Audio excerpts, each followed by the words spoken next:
नमस्कार, जय जोहार। छत्तीसगढ़ न्यूज में आपका बहुत बहुत स्वागत है। चलिए देखते हैं आज की 25 फटाफट काम की और महत्वपूर्ण बड़ी खबरों को। पर इससे पहले आप वीडियो को कहां से देख रही हैं, कमेंट में बताना बिल्कुल ना भूलें। छत्तीसगढ़ सरकार ने एनएसएस को सेवा कार्यों के लिए 50 लाख रुपए देने की घोषणा की। मुख्यमंत्री विष्णुदेव साय राजधानी में राष्ट्रीय सेवा योजना के स्थापना दिवस पर आयोजित कार्यक्रम में शामिल हुए। इस अवसर पर एनएसएस को सेवा कार्यों के लिए 50 लाख रुपए देने की घोषणा की। राजनांदगांव जिले की जोरातरई गांव में आकाशीय बिजली की चपेट में आने से 5 स्कूली बच्चों सहित 8 लोगों के निधन की खबर अत्यंत दुखद है। इस दुखद घटना में मृतकों के परिवारजनों को 4-4 लाख रुपए की सहायता राशि देने के निर्देश दिए गए हैं। घायल व्यक्ति को त्वरित इलाज के लिए अस्पताल पहुंचाया गया है। मेरी संवेदनाएं मृतकों के परिजनों के साथ है। छत्तीसगढ़ सरकार ने तय की सीबीआई की लिमिट परमिशन के बिना नहीं कर सकते हैं सरकारी सेवकों के खिलाफ जांच। छत्तीसगढ़ की विष्णुदेव साय सरकार ने प्रदेश में केंद्रीय अन्वेषण ब्यूरो के काम को लेकर एक फैसला किया है। साय सरकार ने प्रदेश में सीबीआई के काम पर लिमिट तय कर दी गई है। इस फैसले के तहत अब सीबीआई छत्तीसगढ़ के सरकारी सेवकों के खिलाफ राज्य सरकार की लिखित अनुमति के बिना किसी भी मामले में न तो जांच कर पाएगी और न ही केस दर्ज कर पाएगी। भारतीय न्याय संहिता के प्रावधान के अनुसार राज्य सरकार ने ये नोटिफाई किया है। हालांकि सीबीआई को राज्य के केंद्र सरकार और पब्लिक के सेक्टर के अधिकारियों के खिलाफ जांच करने की पूरी आजादी होगी। जम गई मोदी साय की जोड़ी, डबल इंजन का कमाल, छत्तीसगढ़ के आदिवासी गांव का होगा कायाकल्प। छत्तीसगढ़ के आदिवासी अंचलों में 6,500 से अधिक ग्रामों के लोगों के बेहतर जीवन स्तर के लिए प्रधानमंत्री जनजातीय उन्नत ग्राम अभियान के अंतर्गत गांव में आदिवासी परिवारों के सामाजिक आर्थिक विकास के समेत सभी मूलभूत सुविधाएं उपलब्ध कराई जाएगी। सीएम विष्णुदेव साय ने केंद्र सरकार द्वारा शुरू की गई इस योजना का राज्य में बेहतर क्रियान्वयन के निर्देश दिए हैं। डबल इंजन की सरकार के आने से हो रहे कामों की चौतरफा सराहना हो रही है। गौरतलब है कि पीएम नरेंद्र मोदी की कैबिनेट द्वारा हाल में ही इस योजना को स्वीकृति दी गई है। छत्तीसगढ़ में सरकारी नौकरी की बाहर स्वास्थ्य पीएचई पुलिस विभाग में बम्पर भर्ती। छत्तीसगढ़ सरकार विभिन्न सरकारी विभागों में 1068 से ज्यादा पदों पर भर्ती करने जा रही है। ये भर्ती पुलिस, स्वास्थ्य, पीएचई और पंचायत विभाग के अलग अलग पदों पर होगी। बता दें कि पिछले पखवाड़े में साय सरकार ने 1068 पदों पर भर्ती को मंजूरी दे दी है। 1068 पदों में से 237 पद पंचायत एवं ग्रामीण विकास विभाग के हैं। ये भर्ती राष्ट्रीय आजीविका मिशन में होगी। इसमें राज्य स्तरीय पदों में सहायक राज्य कार्यक्रम प्रबंधक, सहायक राज्य कार्यक्रम प्रबंधक, प्रोग्रामर और लेखापाल के एक पद और भृत्य के 2 पदों पर भर्ती मंजूर की गई है। वहीं जिला मिशन प्रबंधन इकाई के 228 पद हैं। छत्तीसगढ़ के सभी निकायों में कौशल्य विहार की तर्ज पर बनेगी टाउनशिप।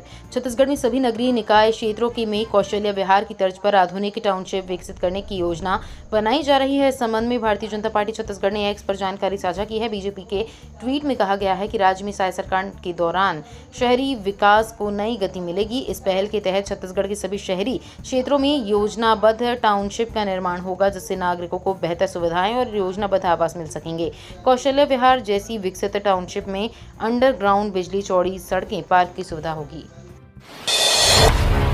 युवाओं के लिए सरकारी नौकरी पाने का सुनहरा मौका। छत्तीसगढ़ में इन विभागों में निकली बम्पर भर्ती। मुख्यमंत्री विष्णुदेव साय ने कई विभागों में खाली पड़े पदों पर भर्ती के लिए मंजूरी दे दी है। बीते 9 दिनों में प्रदेश सरकार ने 1409 पदों पर भर्ती को मंजूरी दी है। भर्ती कब निकलेगी और इसके लिए कौन उम्मीदवार अप्लाई कर सकता है, इसकी जानकारी भर्ती के जारी होने वाले नोटिफिकेशन में दी जाएगी। मुख्यमंत्री विष्णुदेव साय की मंजूरी के बाद लोक स्वास्थ्य यांत्रिकी विभाग में इंजीनियर सहित 181 रिक्त पदों पर भर्तियों के लिए मंजूरी मिल चुकी है। स्वास्थ्य विभाग में 650 रिक्त पदों पर भर्ती के लिए वित्त विभाग की मंजूरी मिल चुकी है। इसके साथ ही गृह विभाग में 341 पदों पर भर्ती का रास्ता साफ हो गया है। केंद्र सरकार रखेगी अब हर मोबाइल टावर पर नजर, स्पैम कॉल को रोकना का है लक्ष्य। संचार मंत्री ज्योतिरादित्य सिंधिया ने कहा है कि कॉल ड्रॉप के साथ पैकेट ड्रॉप की दरों को कम करने के लिए हर मोबाइल टावर की निगरानी होगी। निगरानी अभी तिमाही स्तर पर की जाएगी और बाद में हर महीने इसकी निगरानी होगी। टेलीकॉम कंपनियों को भी इस हिसाब से अपनी तैयारी करने के लिए कह दिया गया है। उन्होंने बताया कि अगले साल से कॉल ड्रॉप दर को 1% से कम लाने की कोशिश की जाएगी। भारत में कॉल ड्रॉप की दर लगभग 3% है। 4 सामुदायिक स्वास्थ्य केंद्र में खुलेंगे जन औषधि केंद्र, अब गरीबों को मिलेगी सस्ती दवाएं। जिले के सभी सामुदायिक स्वास्थ्य केंद्रों में प्रधानमंत्री भारतीय जन औषधि परियोजना के तहत जन औषधि खोलने निर्देश हैं। जिले में पहले से 2 जन औषधि केंद्र हैं, इसके अलावा 4 और जन औषधि केंद्र खोले जाएंगे। जिले के सभी सामुदायिक स्वास्थ्य केंद्रों में जन औषधि केंद्र खुलेंगे। इसके लिए स्वास्थ्य विभाग ने तैयारी शुरू कर दी है। ये सुविधा ग्रामीण अंचलों के ब्लॉक मुख्यालय के अस्पतालों में 2 अक्टूबर से पहले दी जानी है। हालांकि अभी एक केंद्र प्रारंभ हो जाएगा, बाकी बारी बारी से किया जाएगा। इसके लिए स्वास्थ्य विभाग की कवायद जारी है। राशन कार्ड नवीनीकरण की डेट बढ़ी, अब इस तारीख तक करा सकते हैं अपडेट। छत्तीसगढ़ के रायपुर जिले में राशन कार्डों के नवीनीकरण की तिथि बढ़ गई है। इसके बाद भी कई दुकानदार केवाईसी करने में आनाकानी कर रहे हैं। इसके चलते लोगों को परेशानी का सामना करना पड़ रहा है। कई लोगों के राशन कार्ड का नवीनीकरण नहीं हो पा रहा है। पिछली सरकार में लोगों की बड़ी संख्या में सामान्य राशन कार्ड बने थे। सरकार बदलते ही उन राशन कार्डों का फिर से नवीनीकरण किया जा रहा है। 2 माह से ये प्रक्रिया चल रही है। नवीनीकरण पूरा नहीं हो पाने के कारण इसकी तिथि बढ़ाकर 31 अक्टूबर कर दिया गया है। भूमिहीन श्रमिकों की चौथी किस्त मिलने में देरी, सरकार नहीं कर पा रही है अपने वादे को पूरा। छत्तीसगढ़ के रायपुर प्रदेश में भूमिहीन कृषि मजदूरों के लिए आर्थिक सहायता मिलने का इंतजार लंबा होता जा रहा है।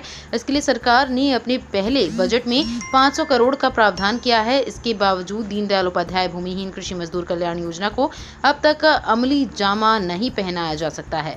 पूर्ववर्ती सरकार ने राजीव गांधी भूमिहीन कृषि मजदूर न्याय योजना शुरू की थी।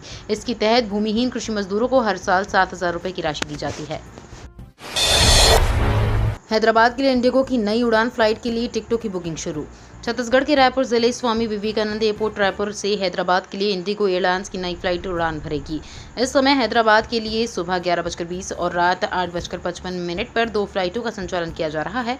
72 सीट तीसरी नई फ्लाइट हैदराबाद से दोपहर 2:20 पर उड़ान भरने के बाद 3:56 पर रायपुर पहुंचेगी। Travels association federation of India के छत्तीसगढ़ अध्यक्ष रमन जादवानी ने बताया कि विमानन कंपनी के निर्देश पर हैदराबाद के लिए नई फ्लाइट के लिए टिकटों की बुकिंग शुरू कर दी गई है।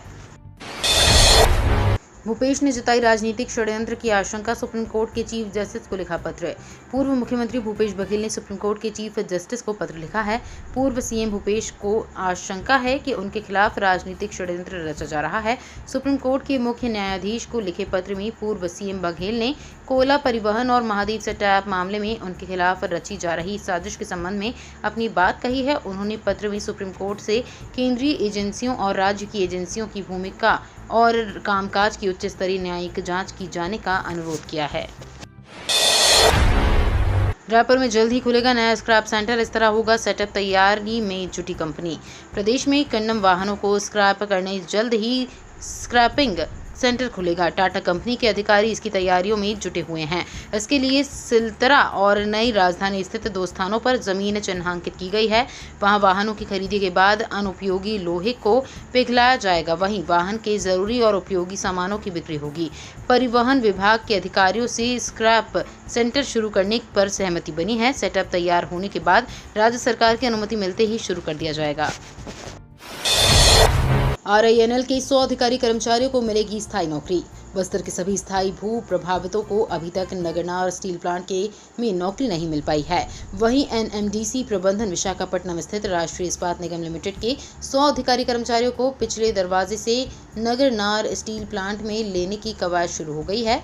इस संदर्भ में 25 सितंबर के बीच विशाखापट्टनम में वॉक इन इंटरव्यू आयोजित किया जा रहा है। इस प्रस्ताव को NMDC के बोर्ड ने मंजूरी दे दी है तथा CMD अमिताभ मुखर्जी ने इस संबंध में 15 सितंबर 2024 को एक परिपत्र भी RINL के CMD AK वागची के नाम जारी किया है।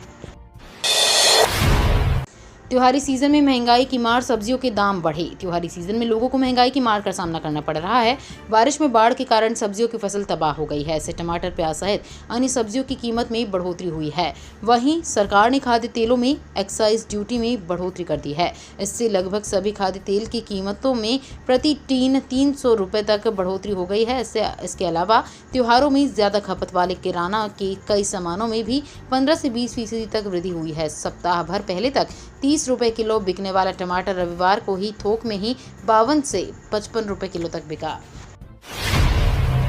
अब छत्तीसगढ़ के इन मंदिरों में भी होगी प्रसाद गुणवत्ता की जांच, खाद्य विभाग ने दिया आदेश। तिरुपति बालाजी मंदिर के प्रसादम में जानवरों की चर्बी और मछली का तेल मिलाए जाने का मामला थमने का नाम नहीं ले रहा। इस मामले के बाद अब कई मंदिरों में बाहर के प्रसाद पर बैन लगा दिया गया है। इसी कड़ी में अब डोंगरगढ़ जिले के मंदिरों में प्रसाद की गुणवत्ता की भी जांच होगी। खाद्य एवं औषधि विभाग ने इसके लिए आदेश जारी किया है।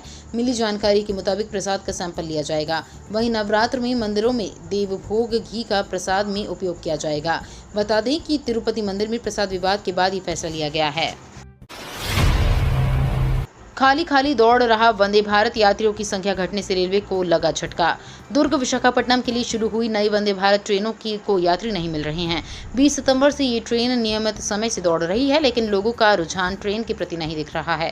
ऐसे में रेलवे नुकसान से बचने के लिए बड़ा फैसला ले सकती है।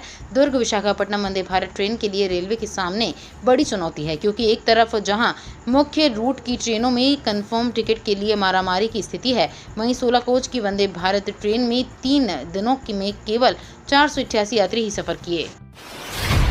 एक लोटा जल चढ़ाना अंधविश्वास, भूपेश के इस बयान पर भड़के पंडित प्रदीप मिश्रा। कथावाचक पंडित प्रदीप मिश्रा ने भूपेश के बयान पर तीखा जवाब दिया है। कहा कि पहले एक लोटा जल चढ़ाकर तो देखें, तब पता चलेगा कि विश्वास है या अंधविश्वास है। जिनको सनातन धर्म नहीं सुहाता वो अलग विषय है। सनातन धर्म के अंदर शिव पूजन, शिव आराधना होता है। मैं किसी पार्टी का विरोध नहीं करता, ये सनातन धर्म की जागरूकता है। दूसरी ओर भूपेश बघेल के अंधविश्वास वाले बयान पर राजनीतिक बहस भी छिड़ गई है। बीजेपी के कई बड़े नेताओं ने भूपेश की आलोचना की है। पूर्व मुख्यमंत्री भूपेश बघेल ने बीते दिनों सनातन धर्म को लेकर एक ऐसा बयान दिया था जिस पर बीजेपी हमलावर हुई। बढ़ते अपराध पर सियासत, पीसीसी चीफ बैज बोले, राज्य में अपराधी बेलगाम, सरकार का नहीं दिख रहा नियंत्रण। छत्तीसगढ़ में बढ़ती घटनाओं और तेली बांधा में हत्या को लेकर सियासत तेज हो गई है। छत्तीसगढ़ में लगातार हो रही चाकूबाजी की घटना को लेकर प्रदेश कांग्रेस अध्यक्ष दीपक बैज ने कहा कि राज्य में अपराधी बेलगाम हो गए हैं, सरकार का नियंत्रण नहीं दिख रहा। जनता में इस बात को लेकर आक्रोश है। सरकार अपराधियों को संरक्षण देने में लगी हुई है। वहीं भाजपा प्रदेश अध्यक्ष किरण सिंह देव ने कहा, घटनाओं को रोकने सभी प्रकार से सरकार उपाय कर रही है। 5 वर्ष तक कांग्रेस की सरकार रही है। उस समय छत्तीसगढ़ अपराध का गढ़ बना था। उस समय भ्रष्टाचार, अत्याचार, दुराचार हुआ, तभी तो जनता ने 5 साल में उखाड़ कर फेंक दिया। छत्तीसगढ़ में सुरक्षा बलों ने नक्सल्स के मंसूबों पर फिर पानी, प्लांटेड आईईडी किया निष्क्रिय। छत्तीसगढ़ में नक्सलियों के खिलाफ चलाए जा रहे अभियान के बाद अब नक्सलियों पर लगाम लगने जा रहा है। एक तरफ राज्य सरकार ने हिंसा का रास्ता छोड़ मुख्य धारा में लौटने के लिए प्रोत्साहन योजना चलाया है, तो दूसरी तरफ सुरक्षा बल नक्सलियों की कमर तोड़ने में कोई कोर कसर नहीं छोड़ रहे हैं। इसी कड़ी में एक बार फिर आईटीबीपी के जवानों ने नक्सलियों के द्वारा प्लांट किया गया आईईडी बरामद कर निष्क्रिय कर दिया और नक्सलियों की मंसूबों पर पानी फेर दिया। कुदरत का कहर, बिजली गिरने से छत्तीसगढ़ में 8 लोगों की मौत, मृतकों में 5 स्कूली बच्चे भी। छत्तीसगढ़ के राजनांदगांव से एक बड़ी खबर सामने आई है। आकाशीय बिजली गिरने से 5 स्कूली बच्चों समेत 8 लोगों की मौत हो गई। घटना राजनांदगांव के ग्राम जोरा तराई की बताई जा रही है। जानकारी के मुताबिक राजनांदगांव में तेज बारिश के बीच आकाशीय बिजली गिरी, जिसके चपेट में 4 स्कूली बच्चे आ गए। दरअसल सोमनी के पास जोरा तराई गांव के स्कूल में सोमवार को आकाशीय बिजली गिरने से 5 बच्चों की मौत हो गई। ये बच्चे भोजन अवकाश में खेल रहे थे। जिला शिक्षा अधिकारी आदित्य खरे ने स्कूली बच्चों की मौत की पुष्टि की है। कसमुंडा में कोयला खनन के लिए जमीन का संकट, 31% नेगेटिव ग्रोथ से चिंता बढ़ी। छत्तीसगढ़ के कोरबा जिले में इस नेगेटिव ग्रोथ का सबसे बड़ा कारण खनन के लिए जमीन का संकट होना है।